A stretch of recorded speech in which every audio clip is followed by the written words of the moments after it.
Hey guys, welcome back to my YouTube channel Bhargav Vlogs. আৰু আজি আমাৰ day 4 হয় আৰু আজি আমি 4 নম্বৰ দিনাখন ক'ত থাকিলো আপোনালোকক একবাৰ দেখুৱাই দিছোঁ। তো এয়া মন্দিৰত থাকিলো ৰহা হিন্দুস্তানী শিৱ মন্দিৰ আৰু এনেদৰে আমাক কালি ৰাতি এনেকৈ টেণ্ট তৰা হ'ল আৰু ইয়াতে মানে চাইকেলবোৰ চব পেক কৰা হ'ল যিহেতু ইয়াৰ পৰা ওলাব লাগে তো চাইকেলবিলাক চব পেক কৰা হৈ গ'ল আৰু এইফালে মানে ইয়াতে টেণ্টটো তৰা হ'ল আৰু এই মন্দিৰতে আজি থকা হ'ল মানে ৰাতি মানে ইয়াতে থকা হ'ল। তো এই মন্দিৰভাগ এই ককাই চলাই থাকে তো কেনেকুৱা লাগিছে আমি আজি আমি ৰাতি থাকিলেও ককাই বহুত সহায় কৰিলে অতি সুন্দৰ অতি মজা লাগিছে আপোনালোক থাকিব। তো আপোনালোকে এই মন্দিৰভাগলৈ আহিব ৰহা হিন্দুস্তানী শিৱ মন্দিৰ বহুত ধুনীয়া লাগিলে আমি সেৱা চেৱা লৈ ল'লোঁ। তো এতিয়া এনেকৈ চাইকেলবিলাক ইয়াত থৈ দিছোঁ আমি মানে ইয়াত কিনাৰতে হোটেল আছে চাহটো খাই লৈছোঁ। এতিয়া আমি চাহ তাহ খাই আহিলোঁ আৰু এইফালে সিহঁতি চিট কভাৰ ল'লে মটৰ চাইকেল এইফালে পম ল'লে এইফালে দাদা আছে। তো দাদা কেনেকুৱা লাগিছে? ভালে লাগিছে। আজি মন্দিৰত থাকিলোঁ ৰাতি দাদা আহিলে তাৰপৰা আকৌ ৰাতিপুৱালৈ মাতিলোঁ ৰাতিপুৱা আহিলে আমি চাহ তাহ খাই আহিলোঁ আৰু দাদাই এই পমটো গিফ্ট কৰিলে। তো দাদা মানে উত্তৰাখণ্ড গৈছিলে হয় নাই? হয় মই উত্তৰাখণ্ড গৈছিলে কিন্তু হেৰি তেওঁ কেদাৰনাথ যাব নোৱাৰিলে। সপোন আছিলে এটা আৰু বাবাই ইচ্ছা কৰিলে এই সপোনটো পূৰণ কৰি দিব। নিশ্চয় এদিন যাই আহিব বহুত ধুনীয়া মন্দিৰ। তো আমি এইফালে চিট কভাৰ লগাই দিলে আৰু মোহিনীয়ে চিট কভাৰ লগোৱা নাই সিহঁতৰ পক ফাটি গৈছে। এইফালে কুচুম্বৰে চিট কভাৰ লগাই দিলে আৰু এইফালে মোহিনীয়ে চিট কভাৰ লগোৱা নাই লগাব এতিয়া আৰু এতিয়া পম দিছে আৰু ই পিঠা কাটিছে দেই নতুন পম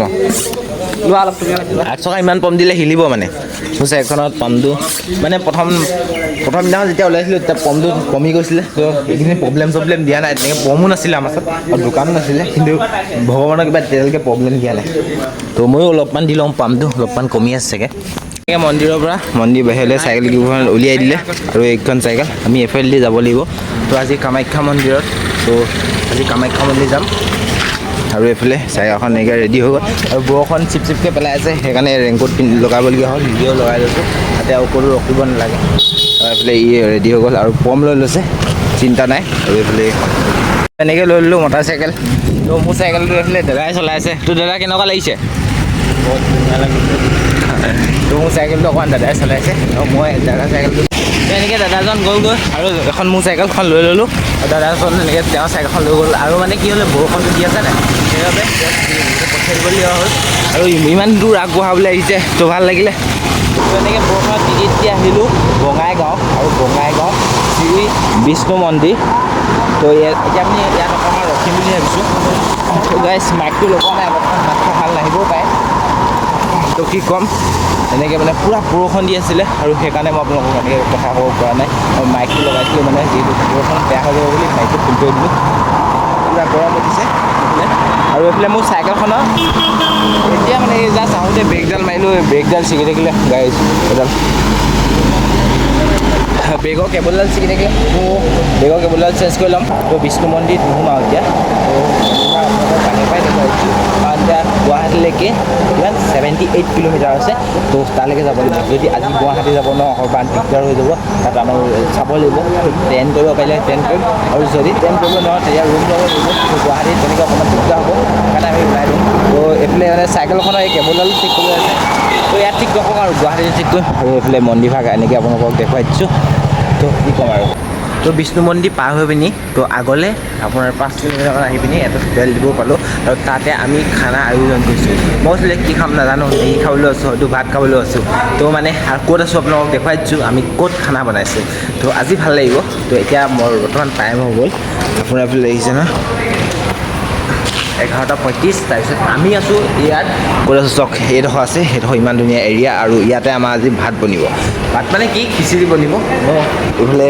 গেছ ৰেডি তাৰপিছত এইফালে বস্তুখিনি আৰু মেগী খাওঁ বুলি ক'লে এইফালে মেগীও আছে আৰু সেইবিলাক আমাৰ চাইকেল তাৰপৰা সিহঁতি বস্তুবিলাক নমাই আছে। তো কুচুম্ব মেগী কি বনাবা? আজি ভাত হ'ব খিচিৰি হ'ব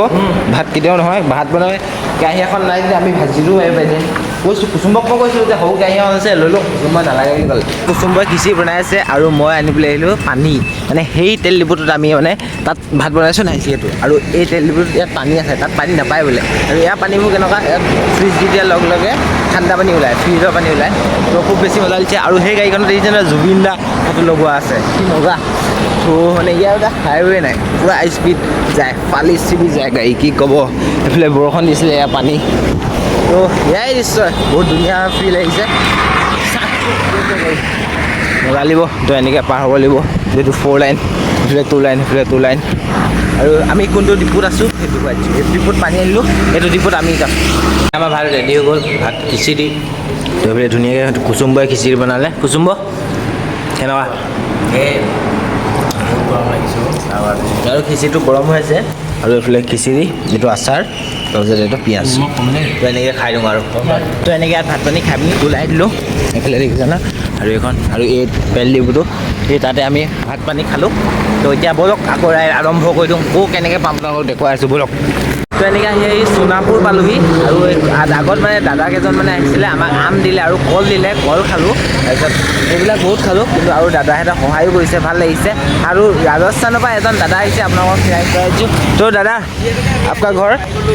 कोटा राजस्थान से और कोटा राजस्थान से ही मैं पैदल यात्रा पे निकला हूँ आप कहाँ जा रहे हैं अभी वैसे तो मैं ऑल इंडिया और नेपाल के जितने मंदिर गुरुद्वारे मोनेस्ट्रीज है उनकी 6 साल की पैदल यात्रा पे हूँ 25 मार्च 2023 को मैं घर से निकला था और आज मेरे को चलते हुए आप समझ सकते हो कि 2 साल से ज़्यादा टाइम हो चुका है अभी मैं 10 स्टेट एक कंट्री क्रॉस कर चुका हूँ 10 स्टेट मतलब पीछे की 10 स्टेट और नेपाल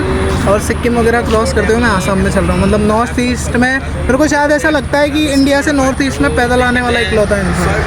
क्योंकि पैदल यहाँ पे लोग मेरे को देख के शौक हो रहे हैं कि पैदल हमने किसी को देखा नहीं। तो दादा हमारे हिफले जब दादा इस दादा आप कहाँ से रहे मतलब सागर हाँ मैं अभी यहाँ से नलगांव और शिव सागर साइड जा रहा हूँ और वहाँ से जितना भी होगा मेरे से कवर करके क्योंकि निकलूँगा गवर्नमेंटली मेरे को मना हो चुका है अगर यहाँ से दूसरी स्टेट में जाने के लिए जैसे नागालैंड और इधर मेघालय वगैरह का थोड़ा मेरे से मना कर दिया सो इस वजह से मैं जा नहीं रहा पैदल उधर की साइड बाकी मेरे मेघालय का था लेकिन किसी इशूज़ की वजह से मेरे से मना कर दिया कि आपको खाने पीने का और रुकने का बहुत दिक्कत आएगा नाइट में तो इस वजह से अदर आसाम और सिक्किम का नॉर्थ ईस्ट का है मेरा देन वापस मैं यहाँ से बाहर जाऊँगा फिर बंगाल निकल जाएगा तो थैंक यू भैया তো এনেকৈ আহি থাকোঁতে জয়ন্ত দাস দাদাক লগ পালোঁ তো তেওঁ বিজেপি CM হয় তো এখন তেওঁ গাড়ী হয় আৰু তেওঁ আমাক লৈ আনিলে ফাৰ্মলৈ তো এখন ফাৰ্ম হয় বহুত ডাঙৰ ফাৰ্ম তো ইয়াত কি আছে মাছ আছে আৰু এইফালে আমাক চাইকেলখন ইয়াত থৈ দিলে আৰু তেওঁ কিবা কিবি সহায় কৰিব আমাক তো তেওঁক আপোনালোকক মই দেখুৱাই দিছোঁ তো ইয়াতে আছে তো এইফালে দাদা এইফালে বহি আছে তো দাদা বুলিয়ে কৈছোঁ অঁ তো দাদাই আমাক বহুত সহায় কৰিছে দাদা ই মোক ছাৰ কৈছিল মোক ছাৰ ক'লে পিঠি ভালিম গৈছোঁ সিহঁত আহক ৰাস্তাত কিবা অসুবিধা হ'লেও মোক ফোন কৰিব দিছোঁ মোৰ ফোন নম্বৰটো দিছোঁ এনেকুৱা ল'ৰা অসমত কেইটা জন্ম পাইছে ইহঁত আমাৰ অসমৰ সম্পদ হয় ঘূৰি আহিব ঘূৰি অহাৰ পিছত আমি গোটেই অসম মই 200 চাইকেল আৰু 200 আমাৰ ল'ৰা ৰেডি কৰিব দিছোঁ আমাৰ অসমখন ড্ৰাগছে চেছ কৰি দিছে আমি অকল ড্ৰাগছৰ বিৰুদ্ধে অকল আমি এৱাৰনেছ কৰিম গোটেই অসমত আৰু ইহঁতে কৰিব আমাৰ লগত হ'ব আজি আমি যাম গুৱাহাটী আৰু গুৱাহাটীত দাদাই ৰুম দি দিছে তো আজি থকা তাত হ'ব তো দাদাহঁতৰ পৰা ওলাই দিলোঁ তো দাদা এইটো ঘৰ নহয় এইটো ফাৰ্ম হয় এইটো মোৰ হেৰি ফাৰ্ম হয় অঁ এয়া পোৱালি ইহঁত বহুত ডাঙৰ এছেট হয় আমাৰ অসমৰ এছেট মানে সম্পদ এই সম্পদ হয় ইহঁত নহ'লে ইয়াৰ পৰা 5000 কিলোমিটাৰ কোনো চাইকেল চলাব নোৱাৰে ধেমালি নেকি সিহঁতক মই ঘূৰি আহিব দিছোঁ ৰাস্তাত যি অসুবিধা হয় মোক ক'ব দিছোঁ অহাৰ পিছত কিন্তু আমি এটা যুদ্ধত আমি মিছনত লাগিম সিহঁত মূলত থাকিব হ'ব ঠিক আছে তেতিয়াহ'লে আমি গৈ থাকোঁ দাদাক ঘৰৰ পৰা আহিলোঁ দাদা তো এনেকৈ দাদাহঁতৰ ফাৰ্মৰ পৰা আহিলোঁ তো ক'বলৈ কৈছে আমি ছাৰ বুলি কৈছিলোঁ ছাৰ নকবি ছাৰ ক'লে তই নিম বোলে অকল দাদা কবি তো দাদাৰ নাম হৈছে জয়ন্ত দাস তো দাদাই মানে আজি গুৱাহাটীত আমাক ৰুম দি দিছে মানে ৰুম আমি এতিয়া গুৱাহাটীত ৰুম ল'বলৈ গৈ আছোঁ আৰু এনেকৈ গৈ আছোঁ গুৱাহাটীলৈকে তো ব'লক চাই থাকোঁ আজি ভিডিঅ' পূৰা ধামাকা হ'ব আৰু তেওঁলোকে নিউজ চেনেল মাতিছে আৰু পূৰা মানে ফালি যাব আজি ব'লক তো এনেকৈ সোমাই দিলোঁ গুৱাহাটী আৰু গাইছ ইয়াত উন্নতে বহুত পূৰা একদম মানে বহুত ওখ সেইকাৰণে দিগদাৰ হৈ গৈছে আৰু নমাওঁতে বহুত ভাল লাগে কি ক'ম আৰু তো এনেকৈ বহুত কষ্টৰ ফলত খানাপাৰা সোমাই দিলোঁহি মানে এখন এতিয়া গুৱাহাটী আছোঁ আমি এতিয়া গুৱাহাটী খানাপাৰা যাম খানাপাৰাত আমাৰ ৰুম দিছে তো মই কৈছোঁ তো চাইকেলখন তোলোতে গুৱাহাটীত বহুত কষ্ট কাৰণ আপ এণ্ড ডাউন হ'ব লাগে নাই সিহঁতৰ ৰুমলৈ মানে এইটো বেলতলা বজাৰ এৰি যাব লাগিব আৰু এইফালে বেলতলা বজাৰ তো আপোনালোকক মই দেখুৱাব পৰা নাই পূৰা দিনত বহুত ধুনীয়াকৈ দেখিব পাৰিলে ৰাতি হৈ গ'ল এইফালে বজাৰখন তো এনেকৈ ৰুম পাই গ'লোহি তো গা চা ধুই ফ্ৰেছ হৈ ল'লোঁ তো আপোনালোকক সেইকাৰণে দেখুৱালোঁ মানে বহুত মানে কিবা গা চাবোৰ ধোৱা নাছিলোঁ সেইকাৰণে ভাল লগা নাছিলে তো গা চাবোৰ ধুই ল'লোঁ তো সেইকাৰণে মানে আপোনালোকক আকৌ দেখুৱাবলৈ আহিছোঁ ৰুমটো কেনেকুৱা তো ৰুমটো এইটোৱে হৈছে মানে এইটো ডাইনিং এৰিয়া আৰু এইটো ভিতৰটো তাৰ ভিতৰত দেখুৱাই দিছোঁ অলপ তো এইটোৱে আৰু ৰুমটো আজি এনেকৈ ইয়াত আজি থকা হ'ব তো মানে গা চাবোৰ ধুই পিনি ফ্ৰেছ হৈ গ'লোঁ আৰু তললৈ যাওঁ তলত চাহৰ লগত ভাত খাওঁগৈ তো চাই কৈছে ঘৰ ইমান বনাইছোঁ বুলি কৈছে তো তেওঁৰ লগত একেলগতে আমি তিনিটাই তাত খামগৈ তো আজি ভিডিঅ'টো ইমানতে সামৰণি মাৰিছোঁ তো নেক্সট ভিডিঅ' আহি আছে চাৰি পুৰা ধামাকা